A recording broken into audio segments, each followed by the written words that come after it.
আসসালামু আলাইকুম এভরিওয়ান। আশা করি সবাই ভালো আছেন। দীর্ঘ অনেক দিন পর নতুন আরেকটি ভিডিও নিয়ে আপনাদের মাঝে আমি হাজির হলাম। আজকে রান্না করে দেখাবো কৌচা দিয়ে আলু, দেশি আলু আর শীতকালীন কৌচা, সাথে গ্লাস কাপ মাছ।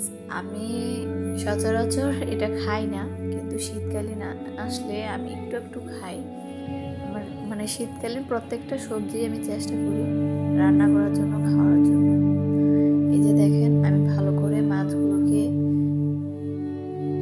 মেখে নিচ্ছি।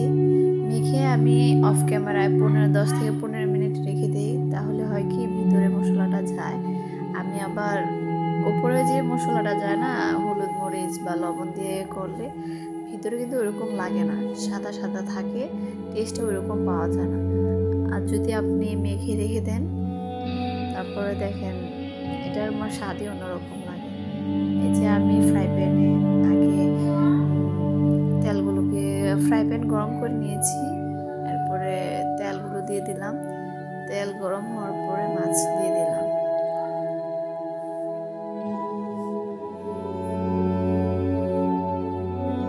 এই যে অনেকক্ষণ রাখার পরে 1 মিনিট হয়ে গেছে, ওই পিঠে বাজা বাজা হয়ে গেছে। এখন আমি আস্তে ধীরে এর অপর পিঠ ভেজে ফেলবো।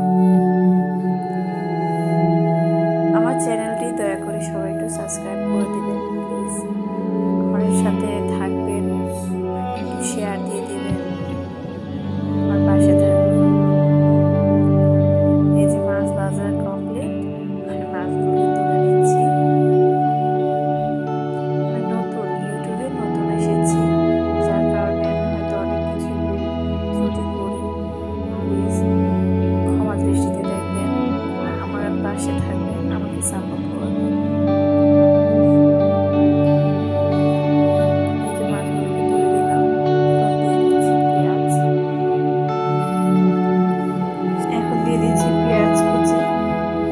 পেঁয়াজটাকে ভালো করে লাল লাল করে নেব। এই যে দেখেন, পেঁয়াজটা ভাজা হয়ে গেছে। এখন দিয়ে দিচ্ছি দিয়ে দিচ্ছি আলু। আলুটা আমি দেশি আলুই নিয়ে, নতুন যে আলুটা আছে না এখন তুলতেছে, ওই আলুটাই দিয়েছি। দিয়ে দিলাম স্বাদ মতো লবণ, 1 চামচ একটু দিয়েছি।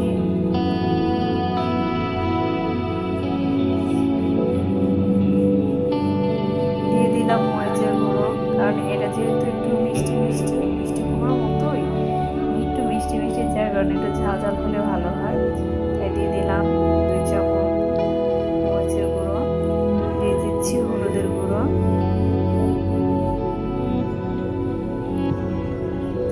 ভালো করে নেড়ে চেড়ে রেখে দেব। আমার শরীরটা ইদানিং ভালো না, যার কারণে হয়তো রেগুলার ভিডিও ছাড়তে পারছি না। আমার জন্য দোয়া করবেন, আমি যাতে তাড়াতাড়ি সুস্থ হয়ে যেতে পারি, আপনাদের সামনে নতুন নতুন অনেক ভিডিও নিয়ে আসতে পারি। এই দেখেন, মেঘে করে নিয়েছি। দিয়ে দিলাম ঢাকনা। কিছুক্ষণ পর ঢাকনা তুলে, এই যে কিছুক্ষণ পর ঢাকনা তোলার পরে দেখেন কি সুন্দর তেলটা আলাদা মশলা থেকে ছড়িয়ে পড়েছে।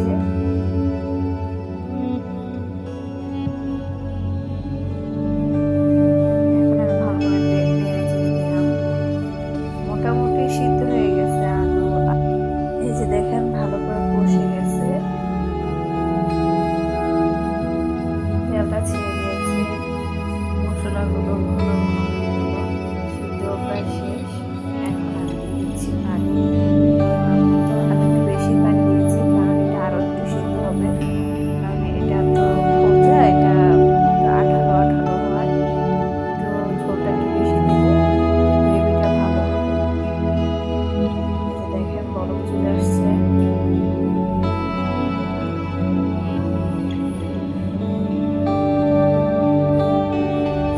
রান্না করতে ভালোই লাগে যদি শরীর মন সবকিছুই ভালো থাকে। আমাদের পাশে থাকবেন, দেখবেন আপনাদেরকে আমি নতুন নতুন সবকিছু দেখাবো। এই যে আমি মাছগুলো দিয়ে দিলাম। আমি নতুন তো, হয়তো আমার অনেক ভুল ত্রুটি হয়, প্লিজ ক্ষমা দৃষ্টিতে দেখবেন। অবশ্য আস্তে আস্তে ঠিক হয়ে যাবে, সব কিছু ঠিক হয়ে যাবে ইনশাআল্লাহ।